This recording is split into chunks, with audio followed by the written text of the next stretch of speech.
Yo te agradezco, Begoña, que ayudes a mantener estos encuentros.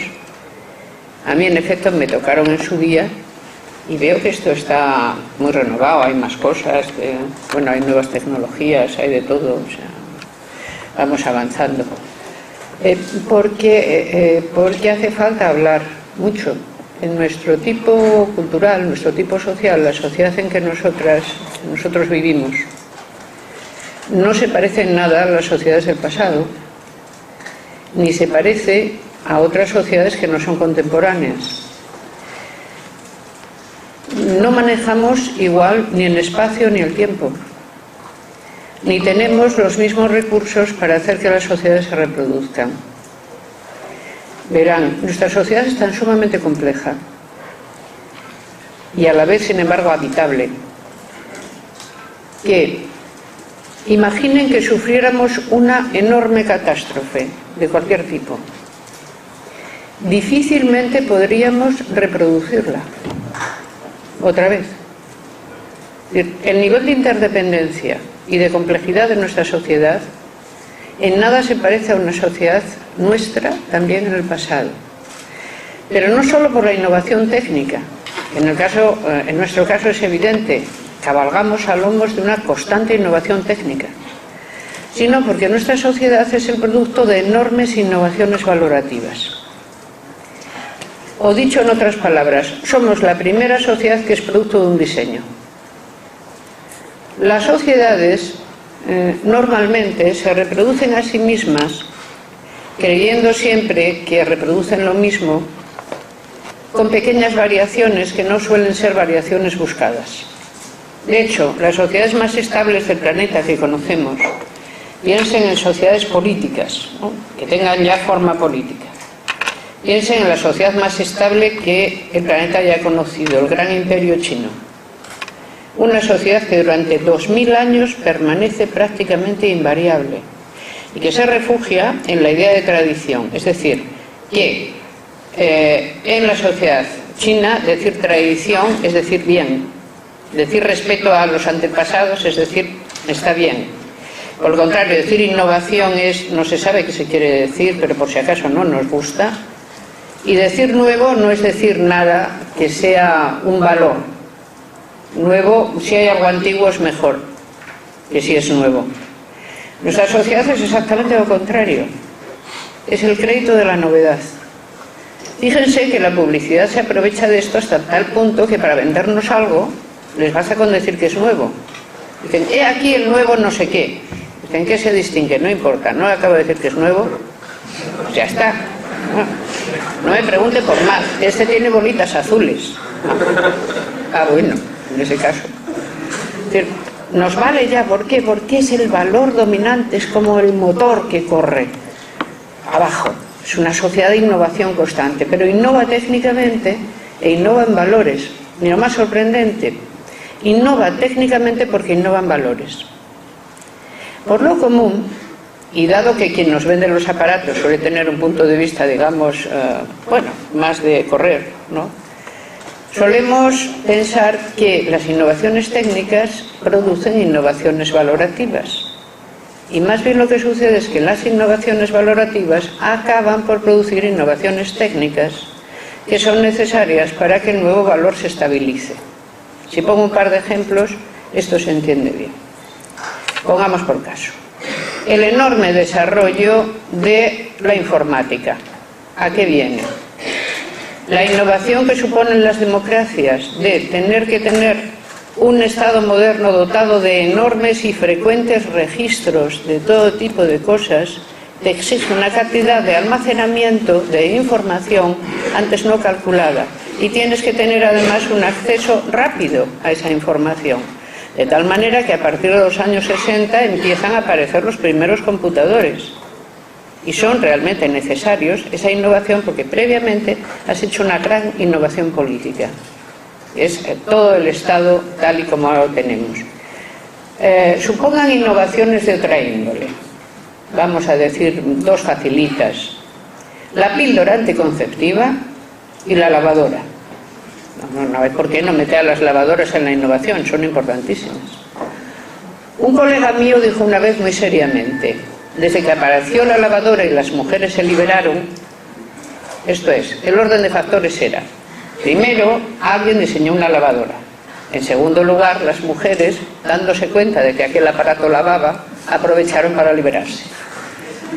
Más bien sucedió: dado que las mujeres no pensaban seguir lavando toda su vida, sino que estaban decididas a hacer muchas otras cosas, a alguien se le ocurrió que algo tendría que lavar y diseñó un aparato bastante simple que con solo un rotor ahorraba cantidad de horas que esas señoras podían dedicar a ganarse un sueldo, que era lo que querían hacer fuera de su casa, en vez de estar poniendo sumamente blancos, bueno, cualquier prenda de ropa que ustedes puedan pensar, porque en este momento hay que decir tonterías que se me ocurren a mí que no vienen al caso.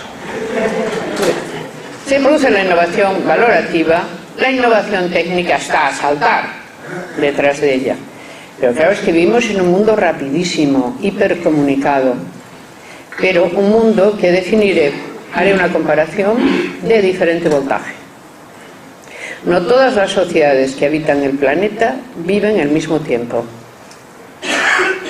ni lo viven de la misma manera.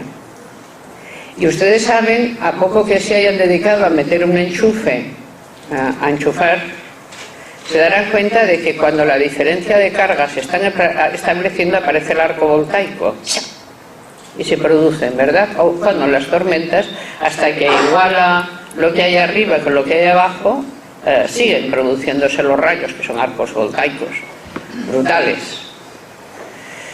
Pues van a heredar ese mundo. Van a heredar un mundo plural, que no tiene un claro centro, pluricentral, donde las descargas serán sumamente fáciles y esperables. No es un mundo fácil. El que van a heredar no es para nada un mundo fácil. Piensen, ahora voy a tener que empezar a citar esas cosas que son antipáticas, que son nombres y fechas, pero hay que hacerlo. Un gran historiador, Toynbee, uno de los grandes historiadores del siglo XX, escribió que verdaderamente la novedad más grande que se había producido en la historia tal y como la conocíamos eran los 4 últimos siglos en los cuales Occidente impuso sus fines y sus formas al resto del planeta. Y esta es la gran novedad histórica. O sea, cuando empieza el proceso de globalización, lo que ahora llamamos globalización, evidentemente este proceso tiene múltiples entradas. Piensen que las áreas civilizatorias han globalizado, en globalizaciones parciales, territorios. Por ejemplo, el Imperio Romano logró hacer una coiné política en todo el Mediterráneo, en las 2 orillas del Mediterráneo, que se rompió después. El gran Imperio Chino lo hizo con China. Los imperios mesoamericanos lograron cosas parecidas en América. América del Sur y México, América del Norte. Pero todo esto se quedó relativamente estancado hasta que empieza la nueva etapa en el siglo XV, que es algo que llamamos la etapa de los descubrimientos, que es una salida de Europa de sí misma, en la cual territorializa todo el planeta como un planeta único.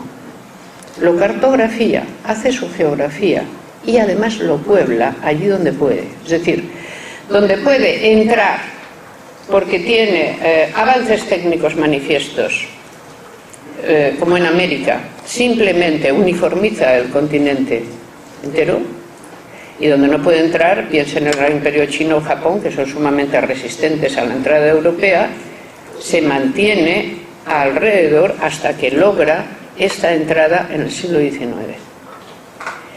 A finales del siglo XIX, por primera vez, sabíamos cómo era el planeta entero. Antes no lo sabíamos. Estaba todo cartografiado, incluidas sus partes inaccesibles, todo el interior de África. De tal manera que se podía decir, el mundo ya no tenía estos secretos. ¿Qué pasó desde entonces? 2 guerras mundiales y un avance rapidísimo de las comunicaciones. Piensen en los avances en las comunicaciones que se hacen marítimos ya en el siglo XIX, cuando se abre el gran canal de Suez para avanzar hacia Asia. Piensen en la apertura del canal de Panamá para de nuevo poner a todos los continentes en relación. Y piensen en este momento lo que significan los tráficos aéreos. ¿Qué pasa entonces? Y un planeta como el nuestro, que siempre ha sido un planeta migrante, es decir, las sociedades han sido estables porque las separaban barreras infranqueables. El África del Norte nunca se comunicó con el África Negra, estaba el gran desierto del Sahel por el medio. La América mexicana no se conectó con la Inca, porque simplemente el paso de Centroamérica era imposible para hacer una colonización eficaz. El gran imperio chino, hacia nosotros, la ruta de la seda, hacia Occidente, está rodeada de desiertos inmensos. Pero ahora todas esas barreras naturales no significan nada. De tal manera que nada puede evitar ni cerrar a un mundo migrante una migración espectacular, como nunca la hemos conocido. Lo que es un gravísimo desafío social. Porque el asunto es, las migraciones cómo se producen. Desde el siglo XVI, por ejemplo, cuando comienza la planetarización, la globalización, la migración de Europa a América es constante. Europa pone en América todos sus excedentes poblacionales, masculinos, debo decir además, con poquísima entrada femenina, en el caso de América. Asia no se deja, sencillamente. China cierra todas las fronteras y solo admite 5 puertos. El Oriente Medio entonces no tiene ningún interés. Ahora tiene el interés que ha adquirido por ser un sitio de un severísimo enfrentamiento y sobre todo por las fuentes energéticas que estamos utilizando desde hace un siglo. No más que un siglo. Es eso, cuando las estamos utilizando. Las migraciones son ahora a la inversa. ¿Quién migra? Los más pobres migran hacia los sitios más ricos. Y eso produce el mismo efecto que producía el Imperio Romano en la antigüedad. El Imperio Romano durante la época antonina es un lugar al que todo el mundo quiere ir. Los historiadores antoninos lo cuentan y dicen: no podemos extendernos más, muchos pueblos nos piden que llevemos la ley romana, no podemos extendernos más. Ahora no podemos extendernos más de otra manera. El planeta es entero, está todo bien conocido y todo él bien relacionado. De hecho, el planeta se puede conocer entero significativamente en bastante menos de 80 días. En una semana tú puedes ir volando a los 7 o 10 puntos esenciales en que haya que hacer algo. Y este planeta hipercomunicado tiene, por lo tanto, todos sus mercados hipercomunicados también. De ahí, como saben, la actual crisis económica. Problema. Para una humanidad migrante siempre hay un plus ultra, siempre hay un más allá. Siempre hay un sitio al que se puede ir. El planeta es limitado. No nos vamos a ir de aquí a ninguna parte. No hay un plus ultra del planeta Tierra. Y una vez en un seminario le oí a Lyotard, el que, digamos, inventó la palabra y la teoría de la posmodernidad, diciendo, bueno, cuando el planeta esté a punto de agotarse, algunos afortunados huirán a las estrellas. Les queda muy bonito en ciencia ficción, pero parece de todo punto imposible de hacer. Este es el planeta que tenemos y nos vamos a tener que quedar aquí. La humanidad tiene que entrar lo más rápidamente que pueda en el conocimiento de que, tratándose de un lugar único que no tiene plus ultra, tienes que maltratarlo poco porque no imaginas lo frágil que es. Primero, lo primero que hay que tener es una fortísima conciencia ecológica. El planeta es único, no hay otro al que nos podamos ir y da para lo que da, y su equilibrio es frágil. Asistimos en este momento al gravísimo asunto de las cumbres para el calentamiento global y hasta qué punto sabemos esos mecanismos de decisión, que son los únicos que tenemos, funcionan bastante mal. Porque realmente los estados se comprometen bastante mal. ¿Quiénes sobre todo menos? Las grandes potencias emergentes, cuyo interés por los temas ecológicos es muy pequeño y que además dan una razón que probablemente pone los pelos de punta, pero la dan. Los que ya han contaminado no nos pueden decir que no lo hagamos. Vale, de acuerdo, pero estalla. Entonces, si estalla, nos va a dar igual. quienes seamos los que empezamos antes. Es decir, si nuestra dialéctica separa la dialéctica infantil de tú empezaste, yo no fui, sepamos que no se puede llamar a mamá porque no hay mamá para que venga y ponga paz a las criaturas. Estamos solos aquí, estamos solas aquí. Y no tenemos mecanismos internacionales de decisión para todas las grandes decisiones que hay que tomar. Es un gravísimo desafío que ustedes tendrán que afrontar igual que lo intentamos afrontar quienes tenemos un poco más de edad ahora. La falta de los lugares para la toma de decisión importante, teniendo retos que exigen tomas de decisión muy fuertes. En cuanto al planeta migrante, migra en este momento hacia su parte rica. ¿Cuál es? Aquella que desató e hizo el proceso de colonización, a la que solemos conocer con el nombre de Occidente. Un lugar bastante plural, porque piensen que Europa es Occidente, algunos, Sudáfrica pertenece a este modelo, América entera, la del norte y la del sur también. No tenemos claro que otros lugares lo sean, quizá India, pero no está tan claro. ¿Por qué? Porque cuando hablamos de Occidente hablamos de algo que es consustancial a la democracia. Es decir, hablamos de Occidente cuando hablamos de sociedades ricas, desarrolladas y estables, que tienen la forma política de la democracia. ¿Cuántas hay en el planeta? No tantas. La democracia no es el sistema político que haya ganado planetariamente la partida, por lo menos todavía. Es uno de los sistemas políticos posibles. Por su mayor parte y numéricamente, la mayoría de la humanidad sigue viviendo bajo dictaduras. Dictaduras de diverso tipo, pero dictaduras. Ese es un desafío muy grande también, porque el asunto es cómo se conserva la paz cuando los sistemas de gobierno son divergentes. Y sobre esto quiero sacar un tema que es que me importa hoy especialmente y en estos encuentros, porque la palabra multiculturalidad va a salir en estos encuentros, a lo largo de las sesiones. Quisiera, por favor, exponerles que una distinción que yo pienso que es buena. Es distinto hablar de multiculturalidad que hablar de multiculturalismo. La multiculturalidad es un hecho, es una palabra rara y difícil de pronunciar, pero es un hecho. Es decir, en el planeta Tierra la gente vive en sociedades que no son exactamente homogéneas, sino que tienen rasgos, unas unos, otras otros. Luego, la multiculturalidad existe, eso no se puede poner en duda. El multiculturalismo no es una realidad, es una toma de posición sobre la multiculturalidad. Y significa multiculturalismo, me gusta cantidad la multiculturalidad, o bien, me guste o no me guste, ese es el estado en que va a seguir la cosa, porque no tenemos manera de reducirlo a orden. Pero viva la multiculturalidad y tiremos para adelante con ella, y todo es compatible entre sí. El mundo ha sido multicultural siempre. Lo que pasa es que no tenía mayor problema. La gente no vivía una con otra, con normas diferentes. Había pequeñas minorías a veces dentro de un Estado, con una normativa, las minorías religiosas, con una normativa diferente. ¿Y qué se hacía con ellas? Se las aislaba y se les cobraban impuestos.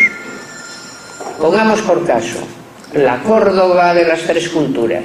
La Córdoba de las tres culturas era un lugar ideal. La religión oficial era el Islam. Y judíos y cristianos pagaban el doble de impuestos por permitírseles llevar a cabo su religión. Y si se portaban mal, naturalmente se les ponía en orden. En condiciones. No poco, en condiciones. No nos podemos referir a experimentos medievales para ver cómo vamos a hacer el futuro. El futuro es totalmente diferente. Y pertenecemos a sociedades abiertas y muy distintas. ¿Qué pasa ahora con la multiculturalidad? Que no se queda en su casa. Que por las migraciones, la gente que tiene otras normativas se viene aquí. Y la tenemos en casa, no fuera. A uno le puede parecer más o menos bien lo que hacen los saudíes con las mujeres en su casa. Sobre todo le puede parecer que como es en su casa, nos da igual. Pero ¿qué pasa cuando es aquí? Que tenemos un problema. Y para ese problema, ¿qué método tenemos? Método, camino.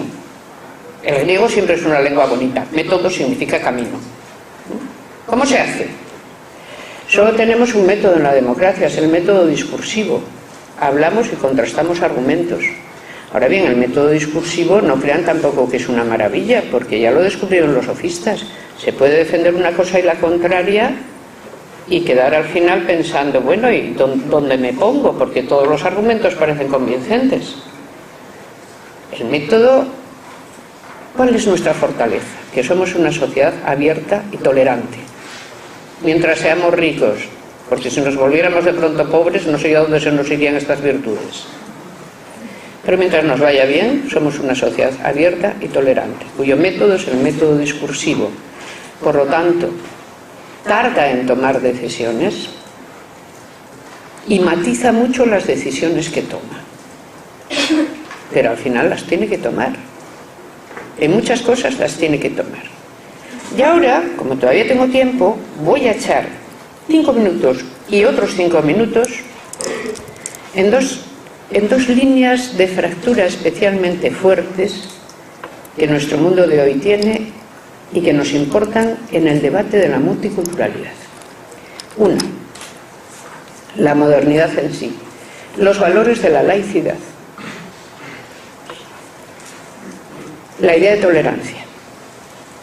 La idea de tolerancia es una idea en origen, por supuesto es una idea europea, nace en Holanda y Zelanda, en el llamado reino sin rey. Ya saben que cuando los flamencos y holandeses y parte lograron independizarse de la corona hispánica, allí siguen amenazando a las criaturas con el duque de Alba si no comen.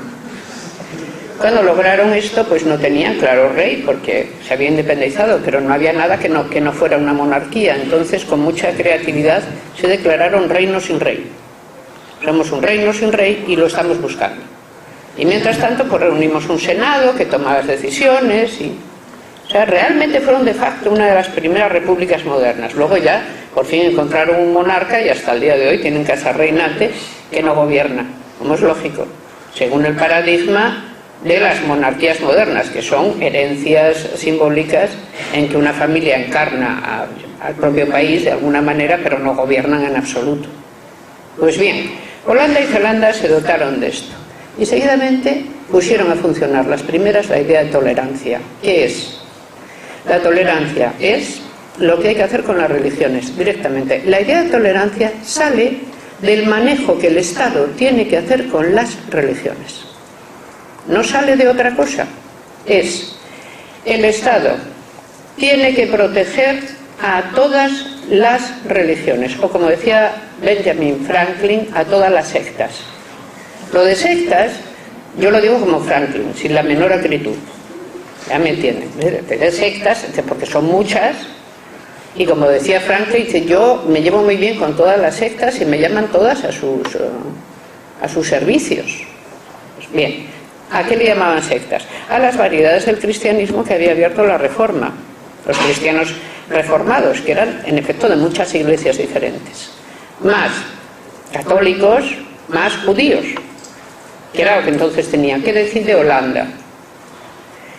El Estado tolerará el culto de todas las religiones que no amenacen a la paz civil.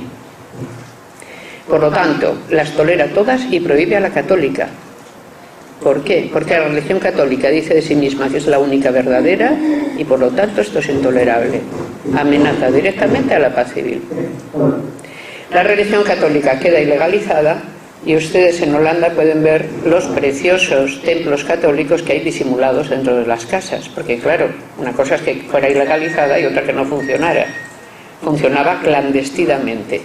¿Qué pasa con la religión? Que justamente no es clandestina, pero es privada. O sea, la religión es un asunto privado. Cada uno puede creer lo que quiera. Pero en el ámbito público, el Estado protege a todas las religiones ¿de qué? Unas de otras, para que no se ataquen entre sí. ¿Por qué? Porque al pretender ser únicas, necesariamente entran en conflicto. ¿Y eso qué quiere decir? Que la religión queda declarado privada, una cosa privada. de cada quien. ¿Quiere decirse que las iglesias son clandestinas? No, se autoriza el culto, los lugares de culto, las horas de culto, las manifestaciones de culto, todo ello, pero se necesita una autorización. Porque este es un ten-con-ten que solo funciona bien si está muy bien dirigido. No funciona bien espontáneamente. Esto es lo que descubre Holanda y Zelanda, la idea de tolerancia, es importantísima. ¿Qué pasa? Que nosotros la idea de tolerancia nosotras la estamos llevando mucho más allá del marco religioso, obviamente, pero nunca debemos olvidar que nació en el marco religioso y por algo. ¿Por qué? Si cuando yo estaba estudiando mi carrera me dicen que ahora que ya acabo de calzar o voy a calzar 60, me dicen que uno de los conflictos a los que voy a asistir en el planeta tiene características religiosas, no me lo creo. Esto hace 40 años no era creíble, pero el mundo siempre te da sorpresas y la historia va por donde quiere y no por donde crees que va a ir. Entonces el gran conflicto era entre los países socialistas y los países capitalistas. Vean cómo ese conflicto ha disminuido, si no es que se ha ahogado. Y de repente tenemos un mundo multipolar en que las religiones están desatando una fuerza de violencia que creíamos que habían abandonado. Tenemos un problema en un mundo distinto y necesitamos tener clara la idea de tolerancia. Estos eran estos 5 minutos y ahora los otros 5. Lo de atrás, ¿qué pasa? Que hay un ruido rarísimo. Desconcentra un poco. No es nada, ¿verdad? Bueno, vamos a seguir. Los 5. ¿Cuál es la mayor novedad de nuestro mundo? La mayor novedad valorativa de nuestro mundo. Nosotras. Pura y simplemente. La novedad valorativa más impresionante de nuestro mundo es la posición nueva de las mujeres en nuestro mundo. Nunca antes ha existido una sociedad como la nuestra. Y esta sí que se merece aquel trozo que a menudo se dice de la tempestad de Shakespeare, Brave New World. Qué extraño nuevo mundo, el que formamos varones y mujeres sentándonos juntos, hablando de cosas que tenemos en común. Qué extraño mundo aquel en que las mujeres somos ciudadanas, de pleno derecho. ¿La ciudadanía qué es? La ciudadanía es aquella característica que dentro de una sociedad política abierta, es decir, cualquiera de las formas de democracia, tiene varias, hace que disfrutes de un espacio propio de libertad individual, derechos por lo tanto individuales, deberes fácilmente reconocibles, garantía de un derecho que es garantista y que puedas aspirar a llevar a cabo una vida libre y a cumplir tus propios proyectos vitales. ¿Cuánta gente ha tenido esto? Es una radical novedad. Va a poder existir una ciudadanía mundial. Esto es, ¿va a poder existir alguna vez un mundo en que cada ser humano realmente lo habite así? No está garantizado. No está garantizado por nada, ni por nadie. Ese es otro desafío que ustedes van a heredar, porque no creo yo que se arregle en el próximo lustro. Son tareas para una generación. ¿Qué tiene que ver la libertad de las mujeres con las tensiones del tiempo presente? La gente, en este momento, los grandes bloques, disputan por el territorio. Piensen, por ejemplo, China se está comprando todo África. No está mal. ¿Por qué? Los recursos agrícolas. Las fuentes energéticas. Mientras sigamos utilizando sobre todo los combustibles fósiles y los combustibles fósiles estén mayoritariamente donde están, esto es un gravísimo problema de aprovisionamiento, simplemente de energía, y que produce todo tipo de tensiones internacionales. Pero aparte de esto, es decir, que es nada menos que la comida y la energía, la máxima disputa que las sociedades tienen es por qué deben hacer las mujeres y cuál es su papel verdaderamente. Si este papel tiene que ser el de ciudadanas de pleno derecho, este extraño experimento que estamos llevando aquí, o tiene que ser otro, mucho más parecido al papel tradicional. Y hay muchas sociedades que no quieren cambiar, que son sumamente refractarias al cambio. Y entonces veremos que toman evoluciones extrañas, curvadas, lateralizadas. Y veremos aparecer identidades reactivas. ¿Por qué? Porque la globalización, el que los valores sean universales en este momento en todo el planeta, está pasando por encima de nuestras espaldas, de las espaldas de las mujeres. La línea de división está en nosotras, en lo que nosotras tenemos derecho o no a esperar, en la vida que nosotras tenemos derecho o no a vivir. Nuestra libertad es la libertad. Me voy a apoyar en Montesquieu para terminar, porque viene bien siempre citar a los clásicos a los que se tiene mucho respeto, y yo a Montesquieu le tengo un respeto imponente. Montesquieu dijo: la medida de la libertad de una sociedad es la libertad que tengan las mujeres en esa sociedad. Y esta es una verdad que Montesquieu enunció y que nosotras y nosotros ahora sabemos que es una de las verdades más grandes. Cualquier retroceso en nuestra libertad es un retroceso en la libertad general. Por lo tanto, el feminismo es el gran aliado de la democracia.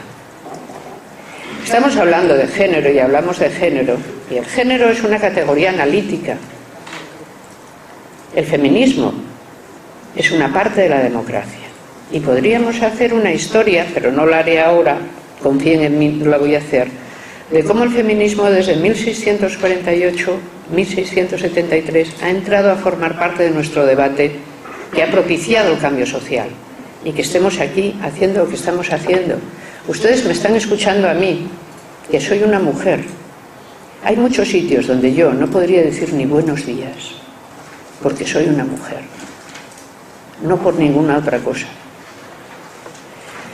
Nuestro mundo es extraño, es maravilloso, es nuestro, no está ganado. Cuando a ustedes les toque manejarlo, no se olviden nunca de dos cosas. La tolerancia es para lo que debe ser tolerado, no para todo en general. Dos, cualquier retroceso en la libertad de las mujeres es un retroceso que tienen que vivir como suyo, porque la nuestra es la libertad que asegura la libertad de innovación de valores de todo el conjunto. No hay nada que haya hecho a este mundo mejor ni más habitable que nuestra libertad. Es la gran novedad realmente de este siglo, consolidarla, hacerla verdadera, y a cada una de ustedes su libertad bien sabe cuánto les ha costado, aunque sean pequeñas cosas. ¿Cuántas veces no han tenido que decir: esto lo haré aunque me hayan dicho que no lo haga? Allí iré aunque no sé si voy a ser bien recibida. Pensaré lo otro por encima de... Cada una se gana todos los días su libertad. Nunca abran el puño para dejarla escapar, porque aquí, en el puño cerrado, está la libertad de otras que todavía no la tienen. Y nada más, gracias.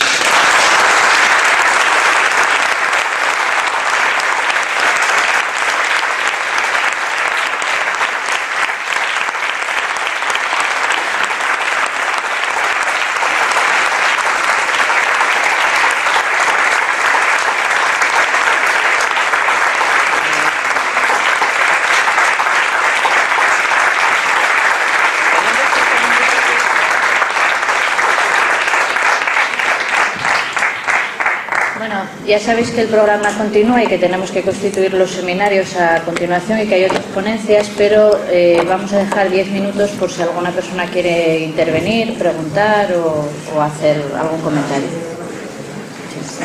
Aquí.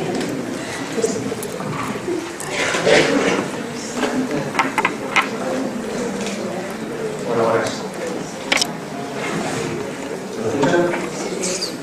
Lo único, bueno, queremos comentar lo que acaba de decir usted sobre de Montesquieu y la valoración de las sociedades, porque me estaba recordando, bueno, yo soy pertenezco a la Federación Estatal de Lesbianas, Sexuales y Bisexuales, y me acordé de las palabras que dijo una de las ministras de Cultura, que ahora mismo no recuerdo el nombre, que ya no está en el gobierno, y dijo en el Congreso, en el quinto Congreso Inaugural, dijo que las sociedades, o que ahora, no lo digo sin negar, lo han dicho, son ciertas, pero sí completar en el sentido de que el reconocimiento de los derechos de la población LGBT también está constituyendo una forma de medir a las sociedades y su capacidad de ser, de su sensibilidad, ¿no?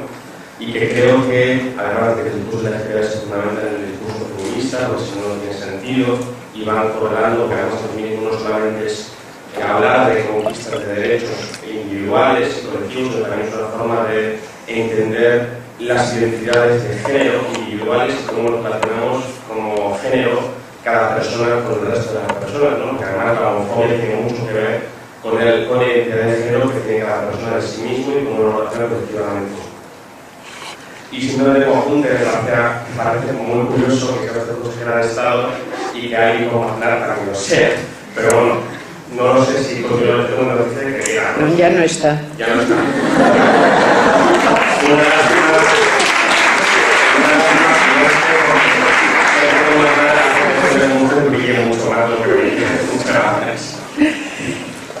Uno de los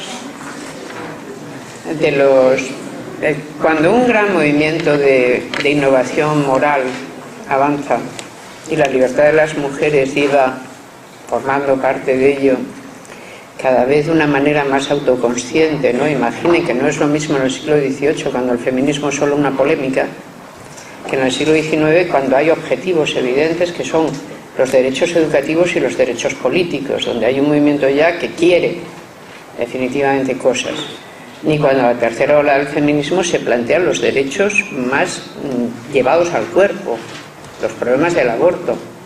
Tenemos todavía una ley que está anticonstitucional en este momento. O tenemos a todos los países de América Latina, donde, con excepción de Ciudad de México, no sabemos cuánto tiempo, no hay derecho a aborto. Ni en plazos ni sin ellos. Cuando un gran movimiento que cambia los valores avanza, produce efectos, produce enemigos, sin duda alguna. Hay resistencia siempre, los avances nunca son pacíficos, hay que superar muchas resistencias, pero es extraordinario ver cómo ha ido avanzando el feminismo y cómo ha ido cambiando los valores. Yo recuerdo una vez que en Bogotá, una persona que estaba en una conferencia pública en una universidad y me preguntó: ¿qué tiene que ver el feminismo con el lesbianismo? Piensen que esto probablemente no me lo preguntaba por lo que yo interpreté, si sabes, sino por otra cosa. Y dije yo, bueno, en general con los derechos de gente que tenga sus propias, digamos, tendencias sexuales o amorosas o afectivas, pues tiene mucho que ver, claro. Pues si tú dices, realmente tú rompes el estereotipo de género, al romperlo, la pluralidad abre y sale por todas las costuras del antiguo estereotipo, que ha quedado abolido, traspasado. Y en ese sentido, la floración, digamos, de las llamadas identidades, que yo no estoy segura, pero eso es mi posición filosófica, que se trata de identidades, realmente no lo son otra cosa, y más lábiles que una identidad, pues tiene mucho que ver con la libertad de las mujeres, por supuesto. ¿Hay sociedades homófobas? Sí. ¿Y por ser homófobas son peores? Sí, radicalmente sí. ¿Ha habido sociedades homófilas que sin embargo fueran malas? También. Lo importante en una sociedad es que sea abierta y libre. Por ejemplo, piensen en la homofilia griega. La homofilia espartana era perfectamente compatible con un régimen militarista muy desagradable de soportar. Sin embargo, nuestra sociedad es la más blanda y suave en estos efectos en la que se haya vivido jamás, porque precisamente no obliga a mantener ninguna identidad o no lo obliga de forma legal. Distingamos siempre también entre leyes y costumbres, porque no son lo mismo. Y por volver a Montesquieu, las costumbres son una cosa y forman un ámbito normativo que normalmente no es explícito. ¿Cuándo aparece la ley?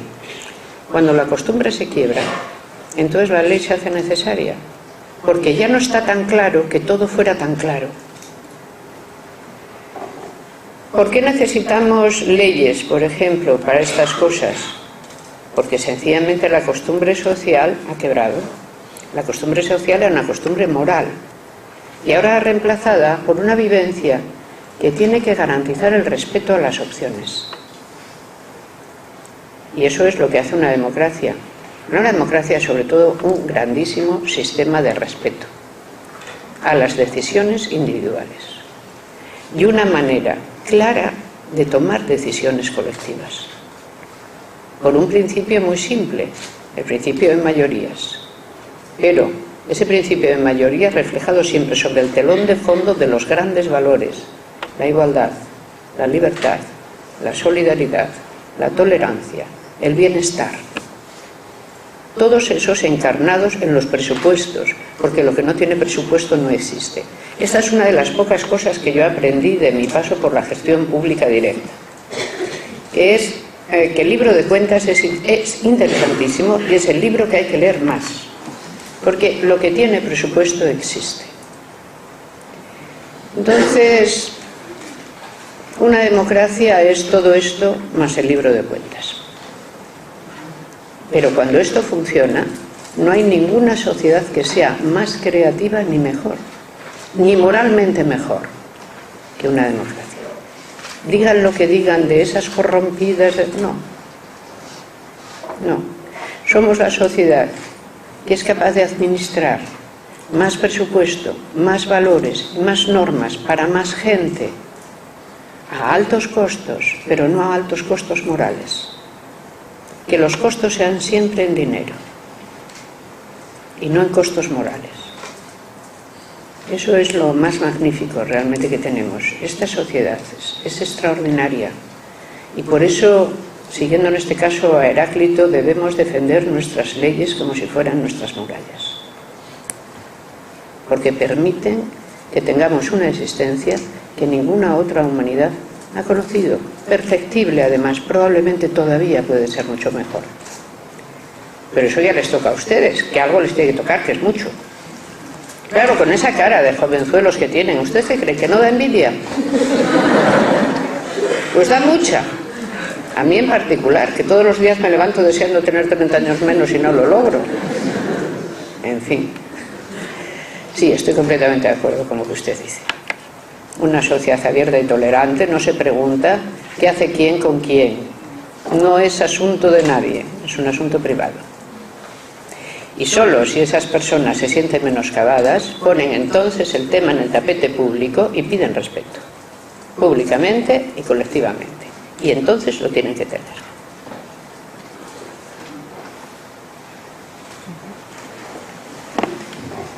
Bueno, hay dos palabras, os pediría brevedad para poder... Venga, y si queréis, damos las dos y luego ya os responde Amelia. Bueno, sí, encantada con su ponencia y encantada de escucharla en vivo y en directo. Y, bueno, quería ver la perspectiva. Luego, muy brevemente, ha dicho que lo relativo de todo el mundo sería, bueno, la situación de las mujeres. Yo pertenezco también a la Federación Estatal, al movimiento LGTB, y estamos hablando ahí de intergénero, de dónde queda el concepto de género. Estamos dando vueltas a este último momento y ya sabes en qué opinión. Bueno, yo voy a intentar ser breve, pero es que no sé. Pero voy a intentar. El feminismo no se resuelve en un debate sobre las identidades afectivas. Para nada. Nunca olviden que el feminismo es un internacionalismo y que una cadena es lo fuerte que sea el eslabón más débil. La libertad de las mujeres no está planetariamente conseguida. En este planeta y en muchos sitios, nacer mujer es estar condenada al infierno, directamente. Ustedes tienen un tipo de debates, sigan teniéndolos, pero no olviden nunca cuál es el contexto general. El contexto general es todavía el terrible contexto general anterior. Por lo tanto, el feminismo no se resuelve ni es únicamente una teoría del deseo, ni de cómo este deseo tiene que poder expresarse. Es, en la mayor parte del planeta todavía hoy, una teoría de las libertades elementales y mínimas. Que no te casen contra tu voluntad, que no te violen, que no te golpeen, que no te den menos de comer, que no te asesinen cuando eres niña, todo eso y más. Esa es una agenda terrible. Sigan ustedes con la suya, porque siempre las vanguardias hacen eso. Pero no olviden jamás el contexto, que es muy duro todavía. La última palabra que tenemos por ahí.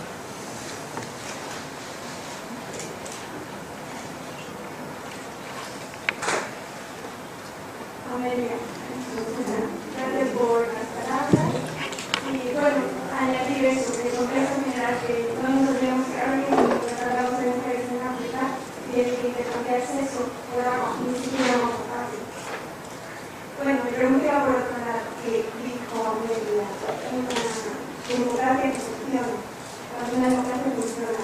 Yo creo que no sabemos de quién es la responsabilidad de para que una democracia funcione, pero igual las palabras de Amelia por favor.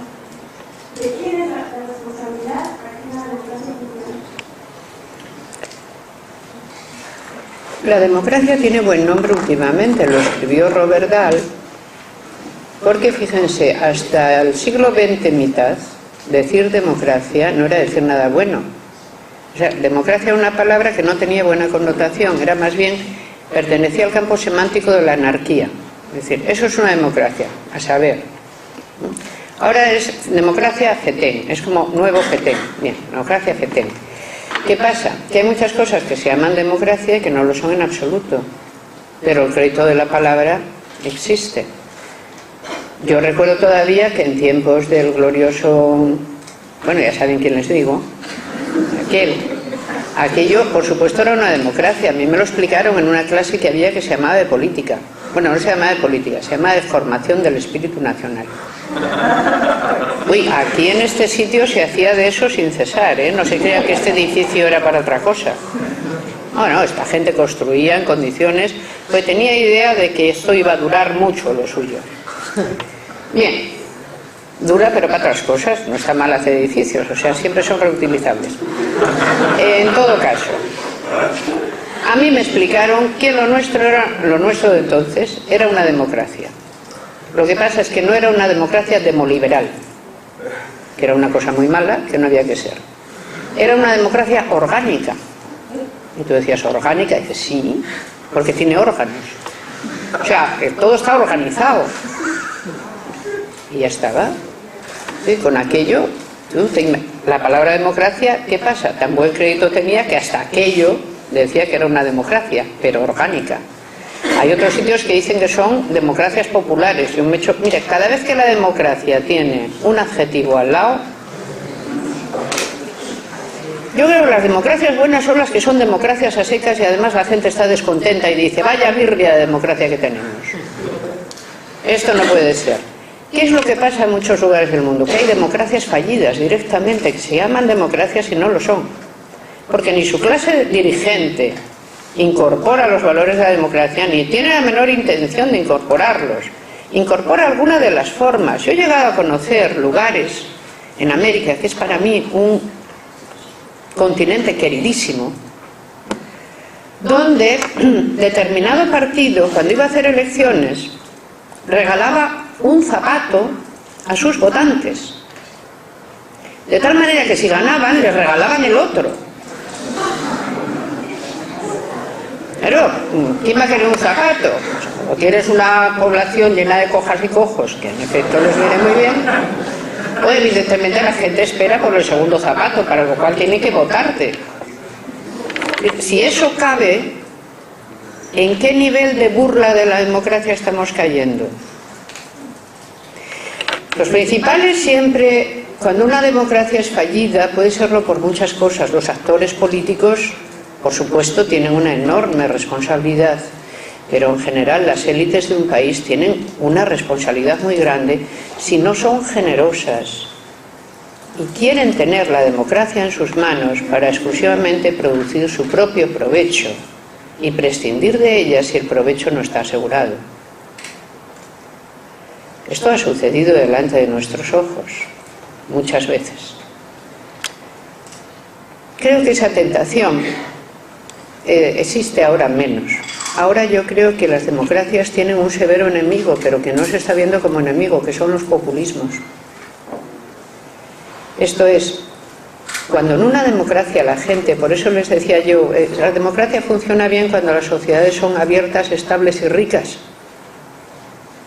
Es que es importante, un cierto bienestar. Cuando lo único que la gente tiene es su voto, y esa es su única posesión, porque no tiene nada más, va a tener la tentación de negociar su voto con impresentables, porque es lo único que tiene para negociar. Pero yo, como Madame de Staël, cuando Madame de Staël, que es una gran pensadora ilustrada y tuvo que vivir la Revolución Francesa y le dijeron, ¿ve usted a lo que conduce la Ilustración? Contestó, las luces se curan con más luces. La democracia, cuando no funciona, se cura con más democracia, no con menos.